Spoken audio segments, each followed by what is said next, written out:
This is Famous Lost Words, and I'm Christopher Ward. And I'm Tom Jokic. Okay.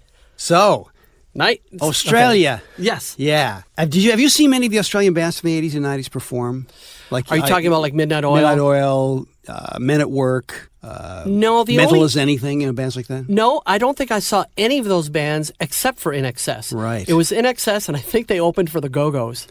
And I kind of wished it was the other way around. Oh, my goodness. But it was honestly, it was a great show, and the Go-Go's were terrific, too. But this was INXS probably in about 82, 83, around the time of songs like I Send a Message, maybe Original Sin, which, is an amazing song. Right. Nile Rodgers production. Anyway, so I saw them around then. But you have a thought about the Australian bands. Go ahead. Well, I think somewhat like Canadian bands, they are forced to really put in their time working in the club scene and on the road in order to develop a following, sort of, one fan at a time. Right, like see Blue Rodeo for whereas, that. Yeah. Whereas a lot of bands in the States get a leg up because there's so much funding available and management talent, and labels are scouring clubs in LA, so they're getting signed very, very young. Whereas bands like INXS, they did their time. I saw Midnight Oil once. They blew my mind. They were one of the best live acts I've ever seen. And I think there were a lot of Canadian bands that subscribe to that same sort of work ethic to get to where they deserve to be. Absolutely. Yeah, and it shows. And they name check kind of working in Australia and what it's like, and right at the end of this interview, they'll make a remark about fellow rock stars, and they say they should try touring in Australia and see how they can manage that. Right. So, like I said at the beginning of the show, this is from April of 1997. This is 7 months before the death of Michael Hutchence, which was such a tragedy and such a loss. They were promoting their album Elegantly Wasted, and but of course, when this interviewer, who's Dale Smith, who's a terrific interviewer, when he started this interview, he was asking them about their biggest album. Do you feel like, now as soon as I say INXS, everybody immediately thinks of Kick. Mm-hmm. Do you feel like that album's just hanging over your head? It's so successful. It was so big. You almost feel like you're running away from it. It's a double-edged sword. You got to obviously enjoy the success. Yeah, sure. But it seems to, because everyone brings it up. It doesn't come into the equation as far as we're concerned. No, I mean, and also you got to remember, everybody had a big time in the 80s. If they had any reasonable amount of success, it was a time when everybody sold. I mean, no one's ever had record sales like it since, really. Yeah. And Michael Jackson, doesn't matter. It was an incredible time, and if you hit it, bang, boy, did you. Yeah. Kick became one of those albums that was a soundtrack for those times. So, Very much so.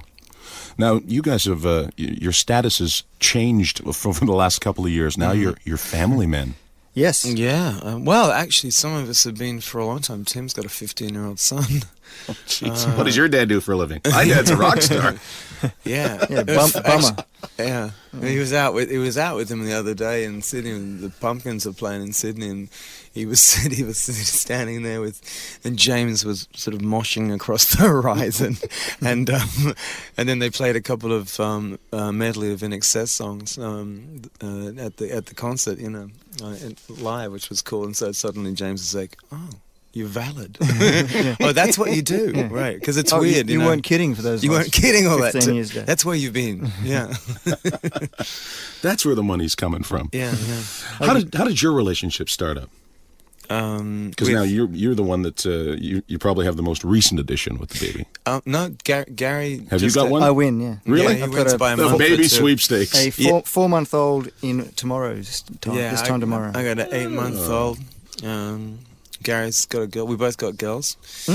I've got 2 girls. So I got a 5-year-old and a 4-month-old. Yeah. No, it's something that's been around the band for since we started. I mean, we're just starting to get a sort of critical mass at the moment. Yeah, 3 babies a year. Yeah, up to 9 kids. Come in bunches. Plus surrogates and yeah. No, we're all potent men. I mean, we just can't help it. We're Australian. Your name, Michael, comes up in Rolling Stone magazine a little while ago. Mm-hmm. Did you hear about that? What was it? It was the incident that happened with who was it from Oasis? One of those There's been a couple. Everyone in London has had one. Last time I saw Tricky, Tricky, the singer, Yep. yeah, he just finished whacking the crap out of Liam in the toilets. They've all been punched by the best of us. Yeah. Yeah. I've been standing in line for a while, but I just can't get near him. I know. Jeez, what's with those guys? And apparently, was it at the Brit Awards where they got up? Yeah, And yeah. they were just... Yeah, well, I don't know. It's weird, they're a little edgy due to A class, I think. So a little paranoid. I just sat Did down you get about that one. Yeah. Okay, I was being subtle. I don't know. Too much cups of who tea. cares? It's the problem with Noel is. And I know him, and one minute he's really nice, next minute he's just scum, to people. And the problem, did you ever have a show called the Thunderbirds? Thunderbirds. The Thunderbirds as puppets. Yeah, puppet show. Yeah. Yeah. Okay. FAB. Remember Parker? Yeah. Yes, my Noel lady. Gallagher. Yes, my lady. Yes, my lady. Shall I bring the car around, my lady?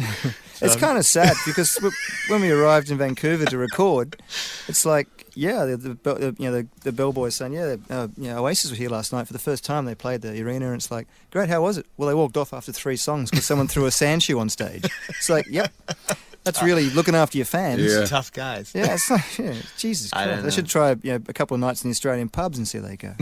Christ. Toughen them up. Yeah, the shoe will be filled and inserted.